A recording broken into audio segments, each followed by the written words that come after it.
Yesterday was my first day back to work after being off for 2 weeks. This is kinda important. One of my coworkers had gotten engaged the week before I left. When she announced at work, we all did the congratulations and happy for her type of things. I thought it was over. So when I left for vacation, the last I knew, no plans had yet been made. Then yesterday when I went back to work, my boss Kim and best friend Laura said that coworker Claire was looking for me. I asked what was up and they weren't sure, but she was carrying a little gift bag. A few minutes later Claire found me and asked how my vacation was. I was telling them about it and she cut me off and said she had a very important question to ask. She handed a little gift bag and asked if I would be her best man of honor for her wedding. I thanked her and told her that typically this would traditionally go to a close female relationship. She responded that there was nothing traditional about her wedding, so it was good. I looked over at Laura and Kim, who were both trying to keep from laughing. I again thanked her, congratulated her and told her that I wasn't interested in being part of her wedding party and that I would be happier being a guest in the audience. I swear when I said this, it was when we watched her entire demeanor changed and a switch flipped. She went off saying that I have to be in her wedding and that she doesn't understand why I would say no. I told her that we only knew each other for a short time and that I had no interest in trying to plan parties, dinners, and shopping trips. She told me I needed to think about it and she would get back to me later. I told her go for it, but my answer will be the same. She walked away and I looked at Kim and Laura and asked what the ever-loving fresh creepy hell was that? Kim started to laugh and said she didn't know. But saying no like I did might have saved me a lot of headaches in the future. Laura made the comment that she went straight to Bridezilla and this was a look into what she was going to be like. Claire came back today, however she went with a different approach and handed me a list of what she wants me to do in her vision of how she sees things. I asked her why she gave me this and she said that as her man of honor these were my responsibilities. I told her again that I was not going to do any of this. She started again that she needs me to do this and how much fun it was going to be. Then she asked, haven't you ever wanted to be part of something special? I told her I was. I was a nurse. Enter Kim, who could sense that I needed help and told Claire one of her patients needed her help. I told Kim that if this keeps up I might need her help. She said she was already watching it and would intervene if I needed it. What did I miss? We aren't that close.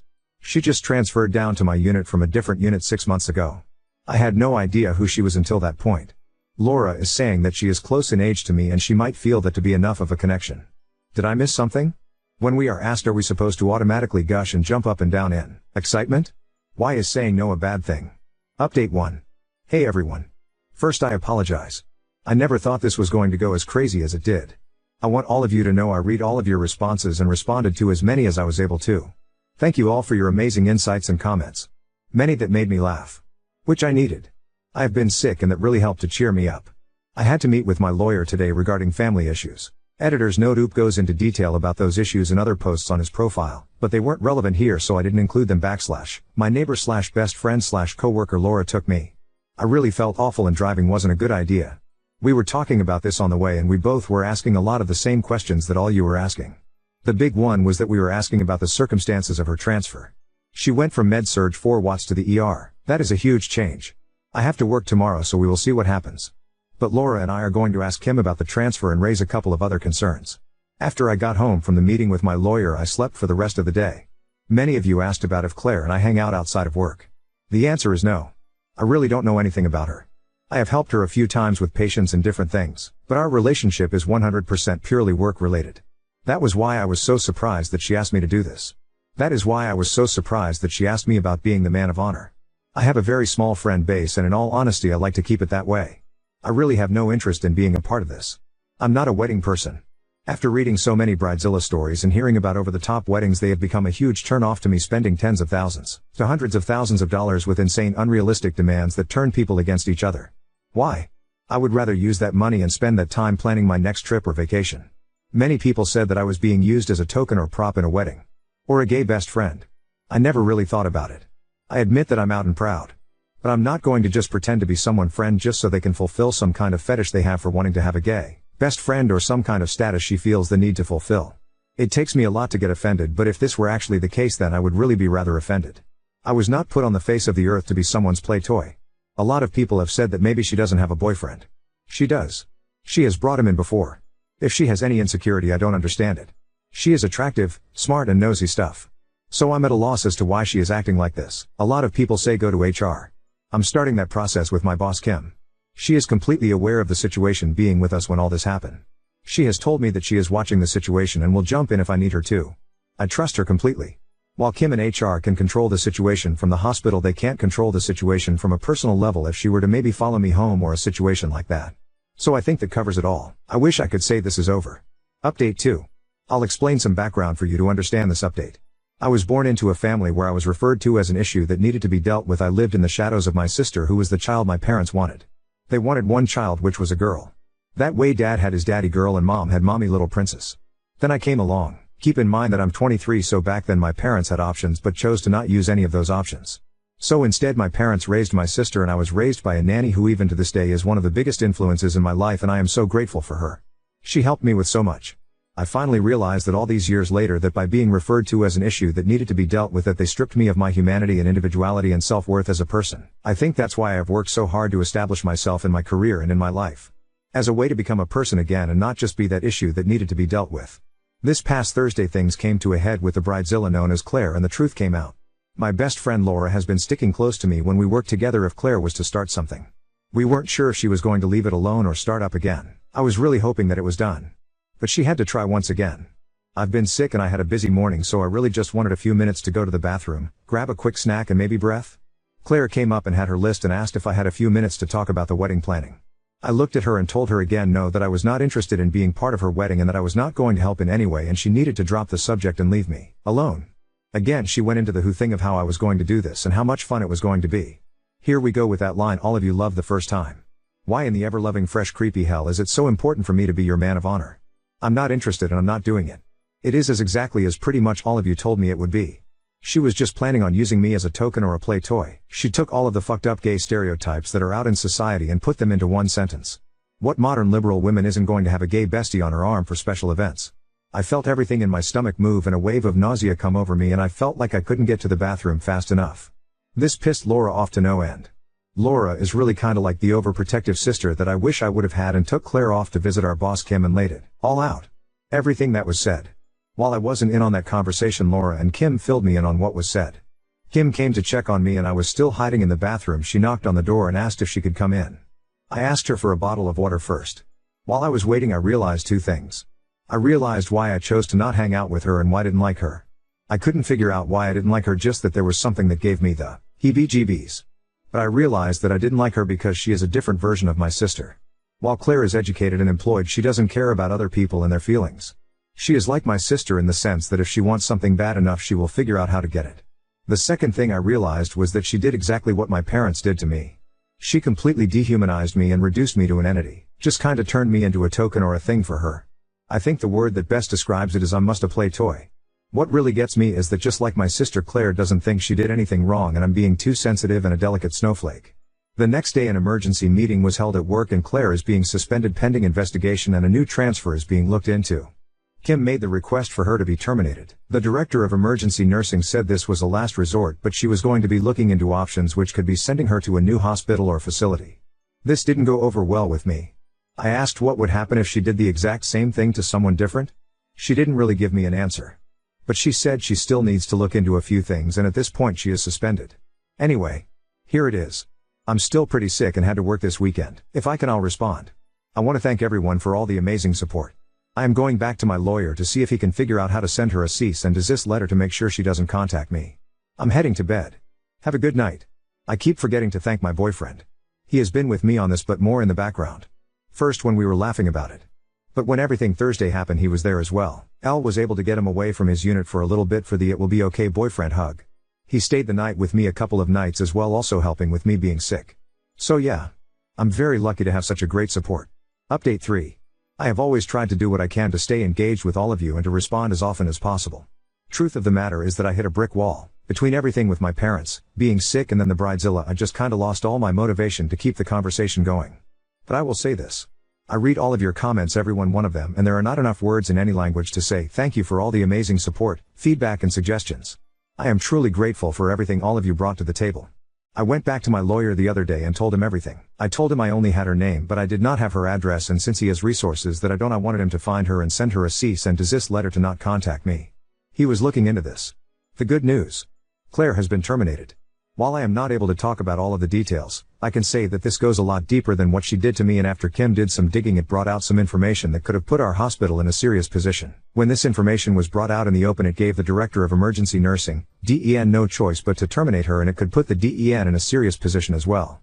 Honestly, it has Kim, Laura and myself looking at potentially looking for new jobs if this doesn't get properly corrected. None of us want to change hospitals, because then we have to start all over with seniority and benefits. It's a last resort, but it's still something to consider. I guess I can say that this is closed. At least I hope it is. I need to move on with my life. I doubt that Claire will be dumb enough to contact me. She is in enough trouble and this would only make it worse. Again, I apologize for not being able to keep up with responding back to all of your comments, but again, I can assure you that I read all of them and value all of them as well. Thank you again for the amazing support. Commenter, can you give any further info about what you learned about her? Had she been moved as a result of something similar? Obviously you have to be vague, but she sounds wackadoodle. Oop, I honestly don't know much of her personal self. But some of the problems that we are having come to find out was things she was doing when it came to her job and what she was doing wrong. Kim, Laura or myself had nothing to do with getting Claire fired. Claire got herself fired. I'm not sure what I should put on here. So I'll say this much, the question was brought up with Claire's transfer. She went from med-surg to ER. This never happens. The ER is such an intense experience that you have to start in ER at the beginning of your career. It's a 8-week training program while still doing orientation. With that being said, going from ER to med-surg happens often. So naturally when someone comes from med-surg it raises some questions and eyebrows. So basically what was found out was that Claire in her own way committed assault towards a patient and falsified the patient's charts. The med-surg director knew of this, as did the DEN, and it was swept under the rug. We are learning that she may have done this to a patient in the ER as well. I was asked to be in a wedding and I had no interest in attending. I told her 3 times no in a polite manner, but she refused to take no for an answer. I finally forcefully told her no. Then she did what my parents have done to me for my entire life. She reduced me to a play toy and referred to me as her token gay bestie. This is hardly the case. We never hung out at any time and I never wanted to. I have no kind of attachment to this woman, so when I say no, I'm saying no for a reason. Had she just accepted my responses, then most likely none of this would have ever happened. A 14 gauge needle/4 catheter is the biggest that you can use. If they are ever used, it's mostly on EMS sites, and if it's being used, it's usually for rapid infusion or the patient is shutting down and you need to get fluids in a hurry and can't get a vein with the standard size. Realistically, you should never have a reason to use a 14 gauge. And if you do, in my opinion, then you better have 3 other people with you to help do this.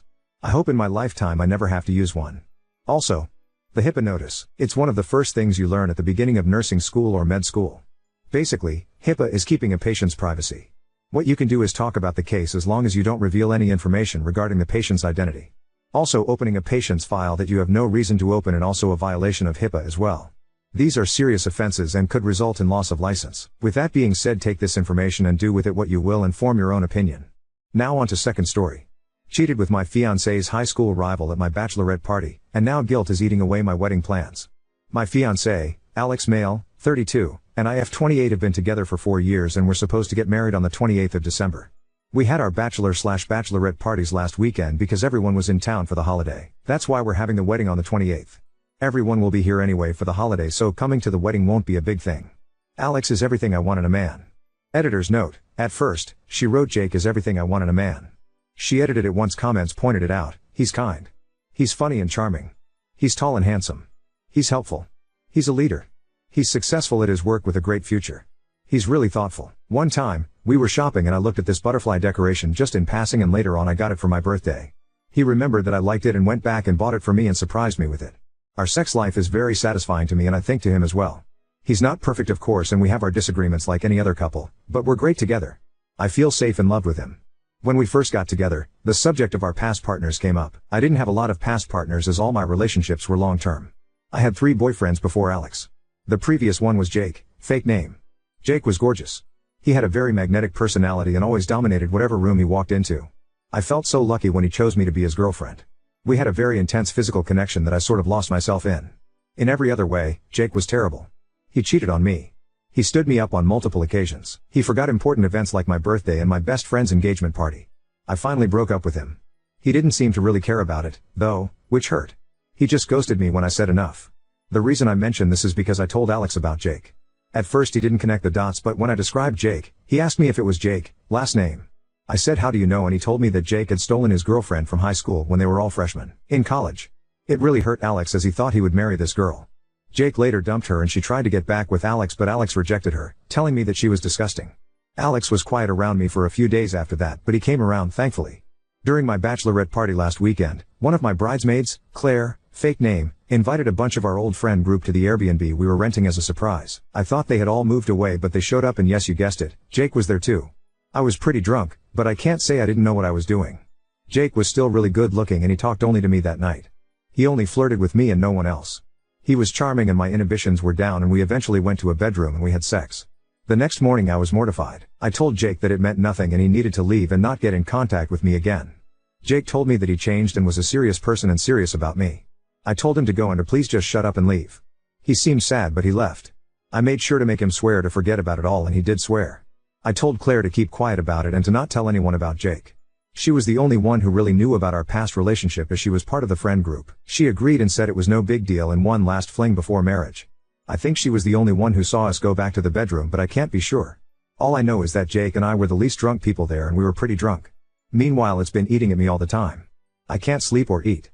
I'm afraid my wedding dress will be too big for me because I have this fear in the pit of my stomach and I throw up when I think about Jake and what I did, which is all the time I think about it all the time. I have to confess to someone, so I think a bunch of internet strangers is the easiest way to do it. I know I'm terrible and I know I F this up. I can't lose Alex.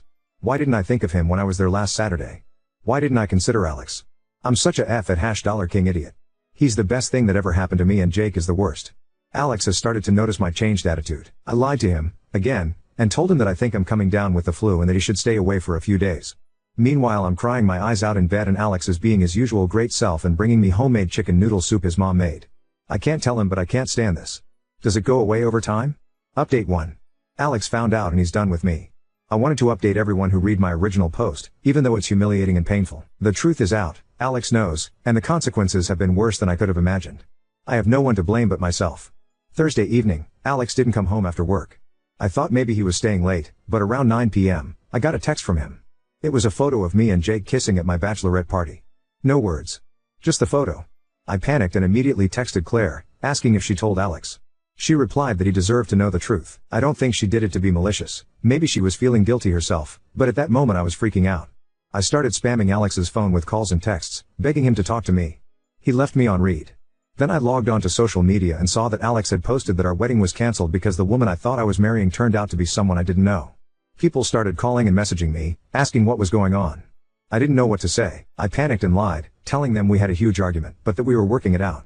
Meanwhile, Alex was replying to comments under his post, saying things like, she knows what she did, and there's nothing left to say.